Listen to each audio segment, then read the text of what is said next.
এই মুহূর্তে সব করতে বড় খবর অলিলুল পিয়াদা। আপনারা জানেন যে আব্বাস সিদ্দিকী ভাইজান 15 আগস্ট জলসায় যাবে ক্যানিং পূর্বে। সেখানে অলিলুল পিয়াদা বলছে এখানে এসে ধর্মই প্রচার না করে রাজনীতি প্রচার কেন করছে। তো সেখানে অলিলুল পিয়াদা আব্বাসকে নিয়ে নওশাদকে নিয়ে অনেক রকম কথা বলেছে, সে বিতর্কে আমি যাচ্ছি না। এবাকার কিন্তু আসমা মুখ খুলেছে, আসমা বিবি এবাকার মুখ খুলেছে। আসমা বিবি এতদিনের পর আইএসএফে দলে এসে ওনাকে সুযোগ দিয়েছে। এবাকার উনি বলছে আব্বাস সিদ্দিকী আর নওশাদ সিদ্দিকীর পেছনে বড় ভাই আর ছোটো ভাইজানের পেছনে লাগো না।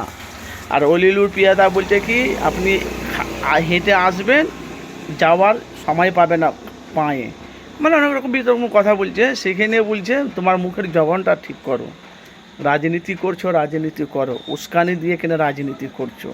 কত নমরুদ এলো গেল, আব্বাসের পেছনে যারাই লেগেছে তারাই একদিন না একদিন তার আব্বাসের কাছে এসে ক্ষমা চেয়েছে। তো বেশি আব্বাসকে নিয়ে বিতর্ক করতে যাবে না, দেখবে তোমাকে এসে কিন্তু আব্বাসের কাছে ক্ষমা চাইতে হবে।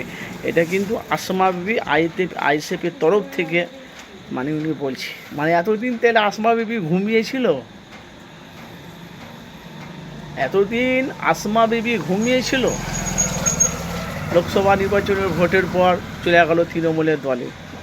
আজকে বাংলাতে তৃণমূলের 40টা এমএলএ বিধায়ক, তার সাথে সাথে ফুরফুরা শরীফে একজন আছে আমার ভাই কাসেম সিদ্দিকী ভাইজান, উনি আছে, আরও সব আছে। আর যারা ফিল্ম স্টার নায়িকাটা তারা চলে গেছে বিজেপির দলে। সেটা দল যে যার বক্তব্য, যে যার ভালো লাগবে সে তার দলে যাবে। তো ভাই যাই হোক, কিন্তু আসমা এলাকার ভাই মুখ খুলেছে, বললে হবে না।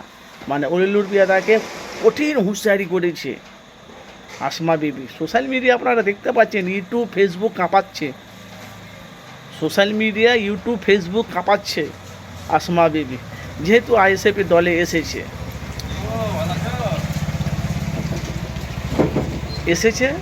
এলাকা কিন্তু বলা বলি কথা, লড়াইটা কিন্তু এলাকা জোরদার হবে। কিন্তু আসমা নিজের ভুল নিজে বুঝতে পেরেছে, নিজের ভুল বুঝতে পেরে এলাকার আইএসএফের তরফ থেকে ওনাকে সুযোগ দেওয়া হয়েছে। তার সাথে সাথে আসমা বলছে এলাকার আমি মানুষের পাশে থেকে মানুষের হয়ে কাজ করব। এলাকার কিন্তু লড়াইটা যারা আমরা একা একা দেখতে পাচ্ছি, আইএসএফের তরফ থেকে অনেক নেত্রীরা তারা এলাকার মানে পঞ্চায়েত ভোটে লড়বে, অনেক জায়গাতে পার্টি অফিসে তাদেরকে নেতৃত্ব করা হয়েছে। তো ভাই যাই হোক, একদম অলিলুরকে কড়া আক্রমণ করলো আসমা বিবি, অলিলুল পিয়াদাকে কড়া আক্রমণ করলো আসমা বিবি। কেন এটাই নিয়ে এখন বাংলায় বিভিন্ন রকম চর্চা চলছে, বিভিন্ন রকম তারা বক্তব্য চলছে। আর আপনারা জানেন যে ক্যানিং পূর্বে ওটা হচ্ছে শওকত মোল্লার এলাকা, ক্যানিং পূর্বে শওকত মোল্লার এলাকা। আর শওকত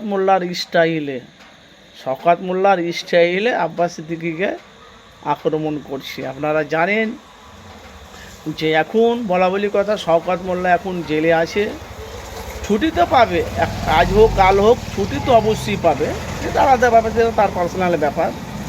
কিন্তু ভাই আপনাদের মতামত অবশ্যই জানাবেন। বাংলার মানুষ আব্বাস সিদ্দিকীকে কম বেশি সবাই ভালোবাসে, সবাই জানে। কিন্তু রাজনীতির জলসার মধ্যে রাজনীতিও করে, দেশ নিয়ে দেশপ্রেমিক আলোচনা করে, কোরআন হাদিস থেকে আলোচনা করে, আর রাজনীতি নিয়েও আলোচনা করে। তা আপনাদের মূল্যবান মতামত জানাবেন। আসমা বিবিকে আপনারা কোন নজরে দেখছেন?